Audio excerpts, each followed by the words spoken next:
Hello, this is a prepaid collect call from James.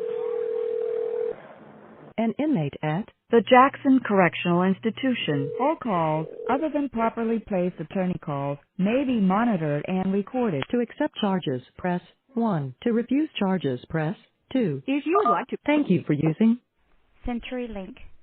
You may start the conversation now. Hello. My name is James Williams. I am currently serving a life sentence at Jackson Correctional Institution. I have been incarcerated for 20 years, 4 months. Do not worry. I will spare you the hours and minutes. At the age of 17, I was tried and convicted of first-degree intentional homicide. More on that later. Allow me to give you a little history of how I arrived at this point in my life. Growing up, I was the last person who would have been voted most likely to go to prison. I was not a problem child, nor the product of a broken home. Neither did my crime stem from gang activity. This does not mean that I was not raised in a violent environment. I grew up on the north side of Milwaukee, Wisconsin. Gangs, drugs, and violence was the norm. My mom and dad did all they could to protect me from being another victim of my environment. But the one thing that they could not protect me from was the ingrained gang mentality that plagued my neighborhood. This so-called code of ethics was preached to me from an early age, which led to a false sense of loyalty that I have held no matter the cost. This loyalty was not just to the neighborhood, but also to perceived friends. This was to be done in action as well as word. I can remember the constant rhetoric of a man keeps his word no matter what being used daily when I was growing up. This seemingly innocent set of values played a major role in my actions in 1997. This is a year that I will never forget. The impact that it had on me, my family, and my victim's family is unforgettable. At the age of 17, me and my girlfriend decided that we wanted a car. The conversation went from an innocent childish fantasy to me giving my word to participate in taking her grandmother's visiting nurse car. Being that we wanted to get away with the car, we planned to kill her. Within days, our plan carried out. And 3 days after the crime, we were placed under arrest. Being 17 years old in Wisconsin, by law, I was automatically waived to adult court. The court proceedings went by like a blur. I felt as if I was having an out-of-body experience.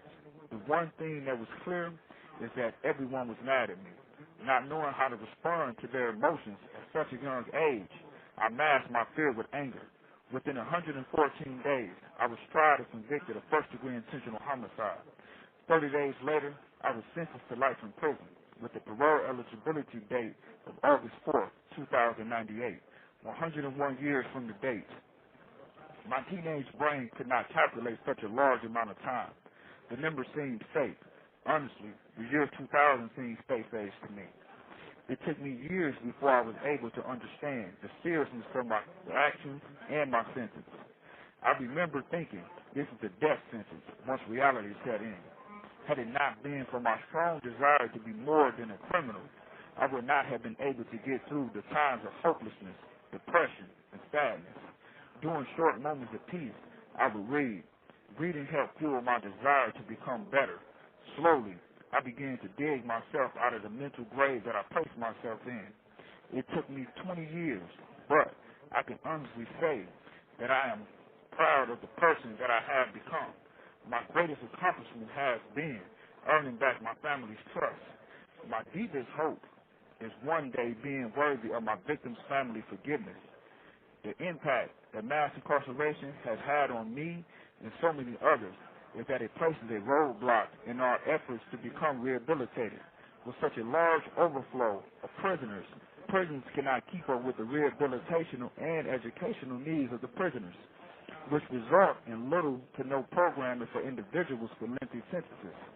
This may seem logical on the surface, but such tactics can affect whether inmates, such as myself, are able to be placed in our much-needed rehabilitational and educational programs, which in turn lower the custody of the inmate and allow him or her to be transferred to a lower custody prison where they may obtain employment. which will lighten the burden on the taxpayers, giving us a chance to pay our debt to society and a way to positively reintegrate back into the community.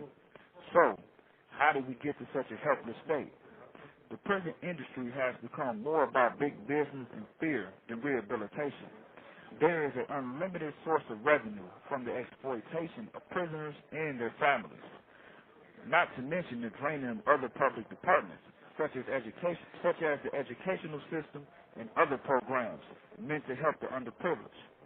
When these methods fail, politicians who generate revenue from this crisis resort to public manipulation, feeding helpless citizens stories of tough on crime laws, which statistically do nothing to make society safer. So, how did we get here?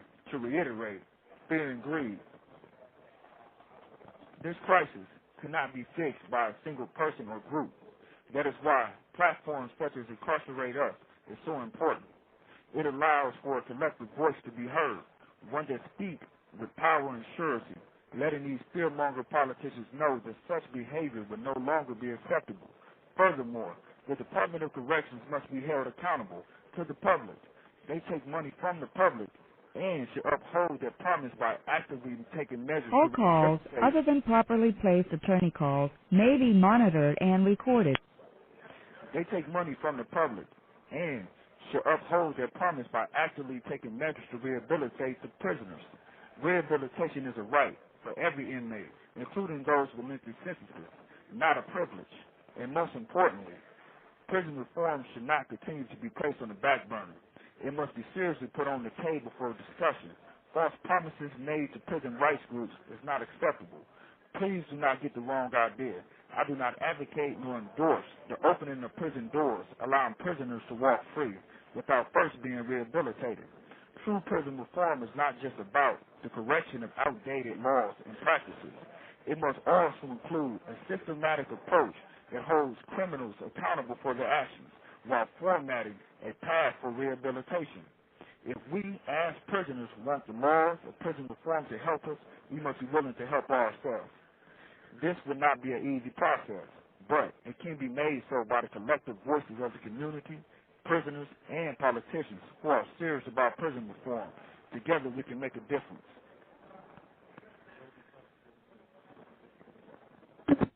The caller has hung up.